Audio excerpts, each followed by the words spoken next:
Assalamualaikum warahmatullahi wabarakatuh. Yang terhormat Ibu Wina Puspitasari SSMSI dan teman-teman yang saya banggakan. Pada kesempatan kali ini, kami dari kelompok 12 ingin membahas video presentasi mengenai materi komunikasi di dalam keluarga. Sebelumnya, izinkan kami untuk memperkenalkan diri. Perkenalkan, nama saya Megarini Kartika dan dua rekan saya. Saya Intan Syifa Rusliani. Saya Nitra Aninda Deswara. Untuk materi yang pertama, beragam bentuk keluarga. Bentuk keluarga yang paling umum di Amerika Serikat terus menjadi pernikahan. Meskipun lebih sedikit orang Amerika yang menikah hari ini daripada di masa lalu. Saat ini 51% dari semua orang Amerika sudah menikah. Kohabitasi adalah bentuk keluarga yang populer karena beberapa pasangan tidak dapat menikah atau memilih untuk tidak menikah. Ada banyak alasan mengapa beberapa orang memilih untuk tidak menikah. Beberapa tidak menikah karena undang-undang negara melarang mereka menikah. Yang lain tidak menikah karena mereka tidak mau atau tidak siap untuk komitmen total. Dan beberapa lainnya tidak menikah karena mereka menolak institusi pernikahan dan melihatnya tidak sesuai dengan nilai dan identitas mereka. Meskipun hidup bersama sebelum nikah pernah dikaitkan dengan tingkat perceraian yang lebih tinggi, hal ini tidak lagi terjadi. Selanjutnya, beragam tujuan untuk keluarga. Secara historis, pernikahan telah dianggap sebagai sarana untuk tujuan lain. Dalam masyarakat berburu dan meramu, serikat pekerjaan merupakan pengaturan strategi untuk menjaga perdamaian antar suku. Untuk orang Yunani kuno, tujuan pernikahan adalah menghasilkan keturunan dan kesenangan ditentukan dengan kekasih di luar pernikahan. Selama abad pertengahan, pernikahan berfungsi untuk membentuk aliansi politik, menghubungkan keluarga, dan memperkuat transaksi properti.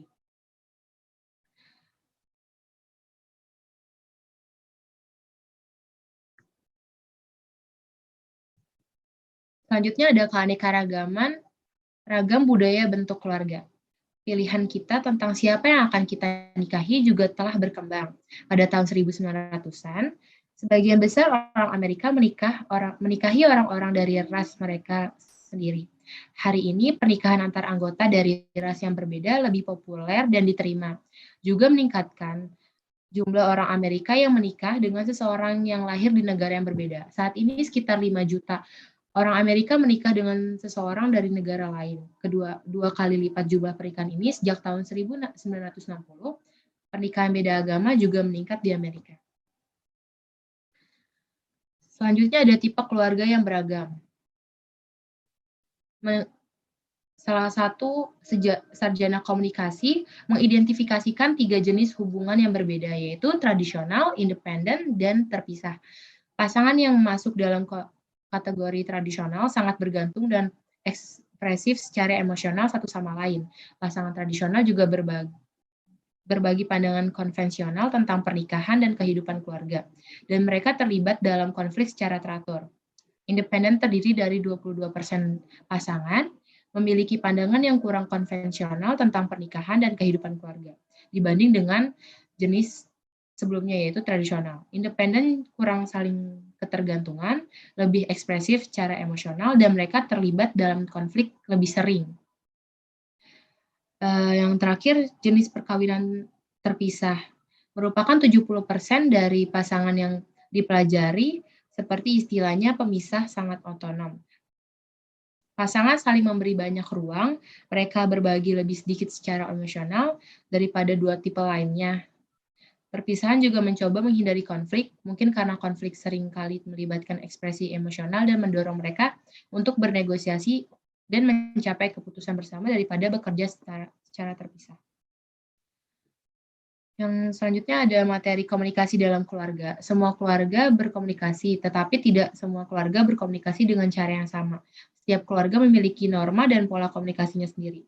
Komunikasi yang menjadi ciri keluarga membentuk kedekatan, keterbukaan, dan kepuasan anggota keluarga.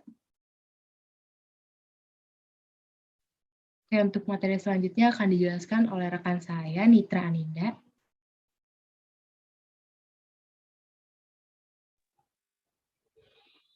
Baiklah, selanjutnya ada elemen dalam komunikasi keluarga.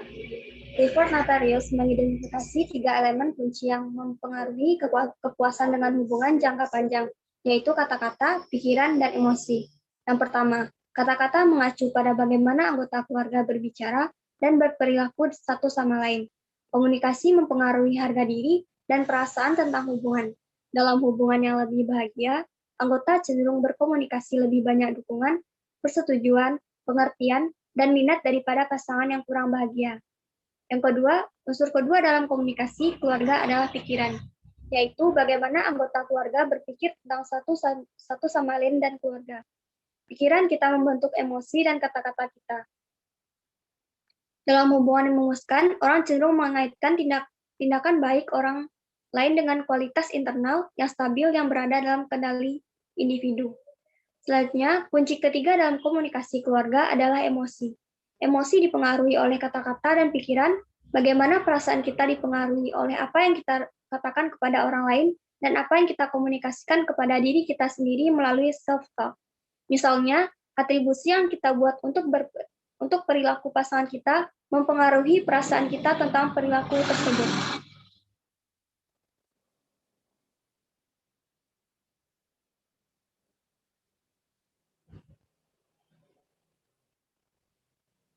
Selanjutnya, pola komunikasi. Peneliti komunikasi telah mengidentifikasi dua dimensi kunci komunikasi yang menentukan gaya komunikasi keluarga.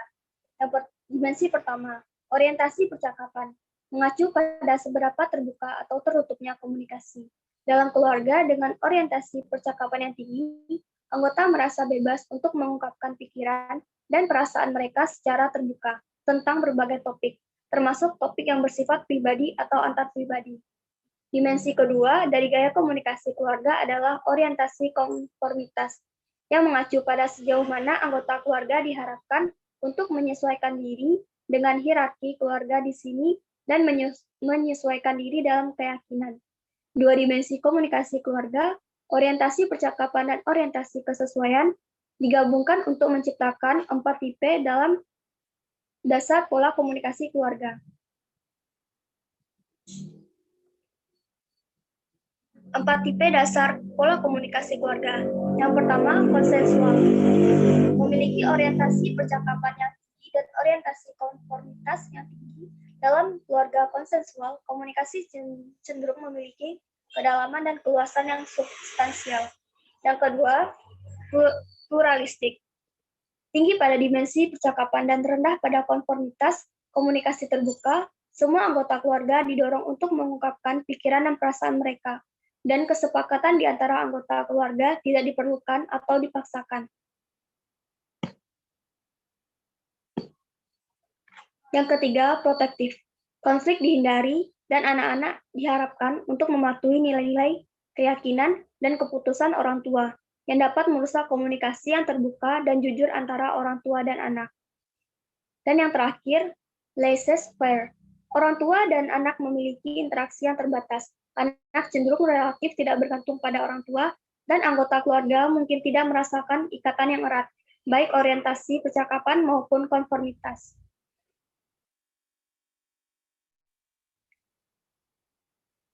Keluarga lingkaran kehidupan. Yang pertama, membangun keluarga. Pasangan menetap ke dalam hubungan yang berkomitmen dan menyusun harapan, pola interaksi, dan rutinitas sehari-hari untuk kehidupan bersama mereka. Yang kedua, memperbesar keluarga. Perubahan besar dalam kehidupan banyak keluarga adalah penambahan anak. Transisi menjadi orang tua biasanya membawa seluruh rangkaian kegembiraan, masalah, tantangan, dan kendala baru bagi pasangan. Yang ketiga, mengembangkan keluarga. Gaya keterikatan berkembang dalam hubungan manusia pertama seorang anak yang biasanya dengan orang tua, dan bahwa orang tua lebih sering menjadi ibu daripada ayah.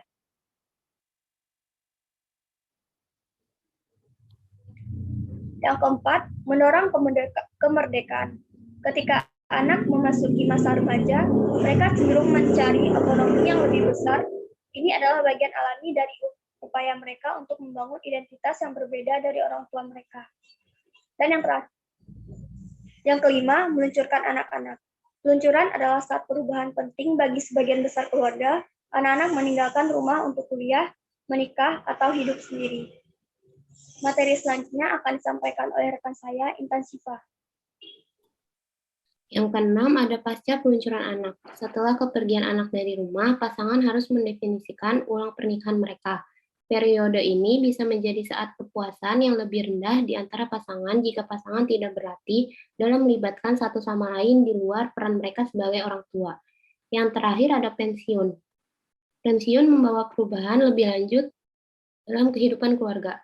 Seperti perubahan lainnya, perubahan yang dibawa oleh pensiun bisa positif atau negatif. Bagi banyak orang, pensiun adalah waktu untuk melakukan apa yang mereka inginkan daripada fokus mencari nafkah.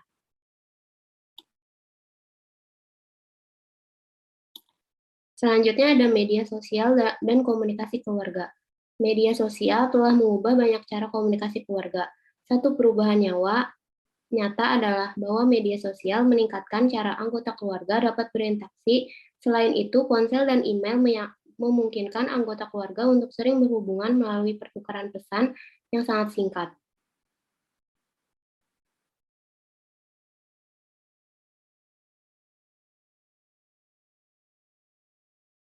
Selanjutnya ada pedoman untuk efektif komunikasi dalam keluarga. Yang pertama, pertahankan kesetaraan dalam hubungan keluarga. Yang kedua, buatlah pilihan harian yang meningkatkan keintiman. Yang ketiga, tunjukkan rasa hormat dan perhatian. Dan yang terakhir, jangan memusingkan hal-hal kecil.